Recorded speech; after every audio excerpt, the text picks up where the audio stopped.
Hello. Habari za siku, wana Dostaja. Natumaini mko salama.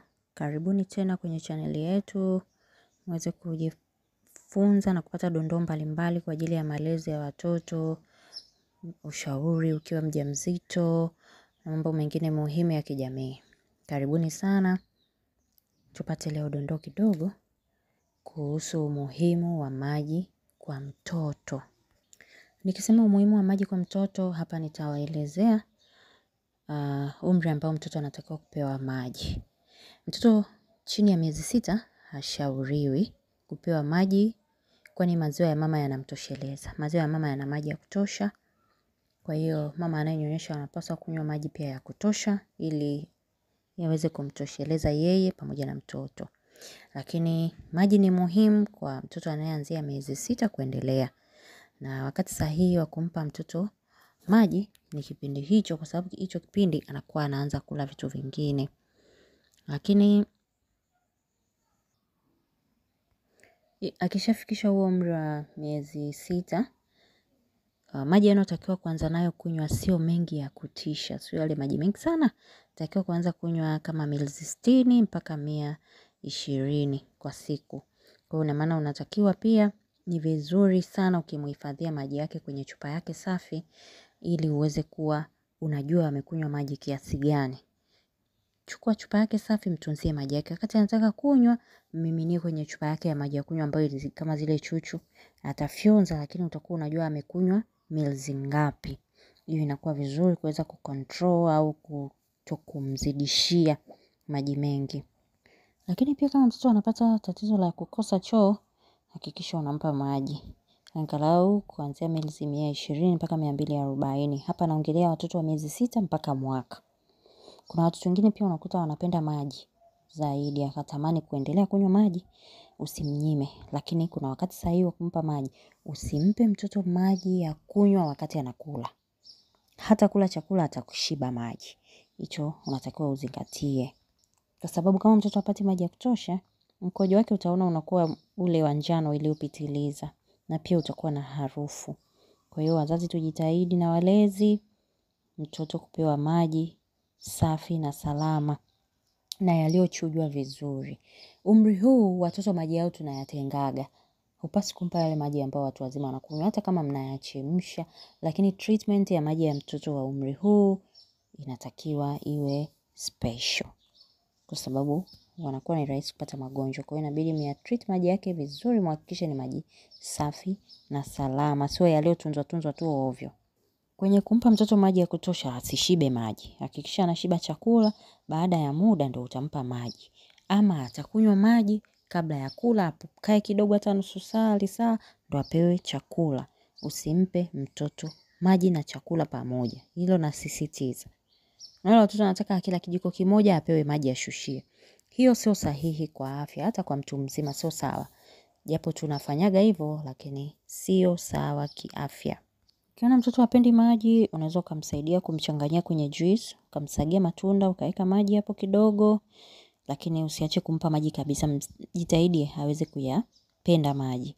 Au ukampa tikiti pia lina maji, au unaweza ukamchanganyia maji na maji hata ya machungwa hivi apate ladha fulani ili aweze kunywa maji. Hicho kiasi cha maji nilichotaja hapo juu kwa mtoto wa miezi 6 mpaka mwaka, hiyo mililita 60 mpaka 120 au 120 mpaka 240 utamuongezea kulingana na mtoto anavyoendelea kukua. Kwa sababu watoto wanatofautiana pia. Kuna mtoto mwingine anakuwa na mwili mkubwa kidogo, akapendelea kuwa anakunywa maji sana, anakuwa na kiu zaidi ya mtoto mwingine. Usimnyime, ila asioverkunywa, asinywe maji mengi kupita kiasi akashindwa kula chakula. Pia niongelee swala la kumpa mtoto mchanga chini ya miezi 6 maji. Mara nyingi haishauriwi kumpa mtoto maji ya kunywa ambaye ni mchanga, umri wa miezi 6 kushuka chini. Kwa sababu tafiti zinaonyesha kwamba maji anayokuwa anayapata kwenye nyonyo la mama yanamtosha. Na tunajua kwamba sasa hivi tunasisitiza mtu kunyonyesha mtoto bila kumpa chochote tangu uchanga wake mpaka anafikisha miezi 6. Kwa wale ambao wanaweza kumudu hilo, usihangaike kumpa mtoto maji. Lakini saa nyingine kuna mtu ambaye mazingira yanamlazimisha mtoto kuanza kula vyakula vingine akiwa na miezi 3 hapo 4, akaanza kunywa uji, mtori, kwa sababu sio wote mazingira yanaturuhusu kunyonyesha mpaka miezi 6. Anapokuwa ameanza hivyo vyakula, utapaswa kumpa maji. Lakini sasa maji usimpe mengi ya kupita kiasi, hapana. Unatakiwa umpe maji ya kumtosha umri wake, maji kiasi. Unamwanzia vijiko 2-3, ataongeza kadri umri unavyoongezeka au kadri anavyoongeza vyakula, basi utamuongezea na maji ya kunywa.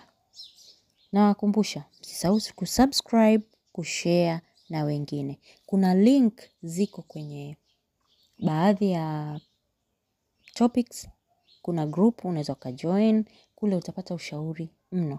Saa nyingine hata mimi nakuwa busy siwezi kutoa ushauri kule, lakini kuna wamama tayari wana uzoefu kule, mnasaidiana katika kutoa uzoefu. Sababu kidogo ambazo zinasababisha mtoto wa chini ya miezi 6 ambaye ananyonya tu kupewa maji ni kulingana pia na mazingira ya usafi wa maji unavyoyatreat.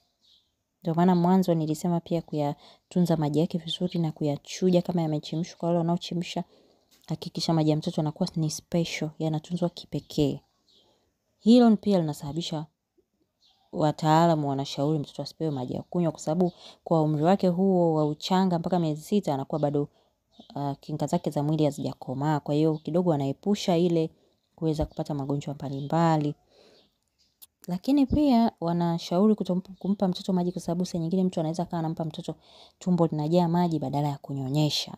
Kwa hiyo mtajikuta mtoto anashiba maziwa, anashiba maji, then anakuwa anakosa vile virutubisho muhimu ambavyo vinatakiwa kutoka kwa maziwa ya mama. Lakini kama mtoto anaishi kuna maeneo ni ya joto sana, ikikulazimu sana kumpa mtoto mchanga hata kama ni wa miezi 2, miezi 3 anayenyonya, ikakulazimu sana kumpa mtoto maji, mpe basi angalau vijiko 2-3 vya chai. Usimpe mamaji mpaka ikawa tu maji, hapana. Lakini hawa watoto nimeongea kuhusu watoto walioanza kunywa uji mwepesi kabla ya hiyo miezi 6, au kupewa vimitori, kupewa vijuisi, hapo itabidi umpe maji, hamna namna. Lakini pia naomba usimpe maji kupita kiasi. Upande wa wale watoto wanaotumia maziwa ya formula pia, kuna baadhi wanalalamika kwamba watoto wanapata choo kigumu. Ukimwanzishia maziwa ya formula yale, kuna vipimo ambavyo vimeandikwa kwenye kopo, kiasi cha maji unachochanganya pamoja na maziwa. Kwa hiyo hakikisha unaweza kubalance maji unayoweka kwenye maziwa. Lakini ukiona anapata situation hiyo ya constipation, itabidi pia umpe maji, lakini ya kiasi. Na nasisitiza kuhusu kiasi kwa sababu usije ukampa maji kama unaokunywa wewe. Mama ambaye ananyonyesha anatakiwa kunywa maji ya kutosha ili mtoto aweze kupata maji ya kutosha. Hiyo ni dondoo yangu ya siku ya leo, kwamba maji ni muhimu kwa mtoto, lakini kulingana na umri wake. Tujitahidi kunyonyesha kwa miezi 6. Kama una uwezo mama, kula shiba mtoto anyonye. Kama unaenda kazini, jitahidi kuwa nyumbani umekamua maziwa, umeacha maziwa ya kumtosha mtoto mpaka muda ule unarudi, awe amepata maziwa ya kutosha. Lakini kama imeshindikana kabisa, akaanza kula vyakula vingine, hapo ndo unaruhusiwa kumpa maji. Lakini tujitahidi kuwalea watoto kulingana na utandawazi wa sasa hivi. Mambo ushauri ni mwingi wa kutosha. Tujitahidi kufanya kulingana na tunavyoshauriwa wamama. Nawatakia wote heri na baraka katika malezi. Lakini wale wajawazito ambao wanatarajia kujifungua pia, jamani, fanyeni maandalizi. Na wakumbusha kuna videos za kuwaelekeza namna na vitu ambavyo unatakiwa kuandaa kabla ya kujifungua, vitu vya kubeba hospitali, vya kwako na vya mtoto. Karibuni sana Dostaja Daily Tips. Endelea kusubscribe na kushare na watu wengine. Karibuni sana. Bye bye, nawapenda.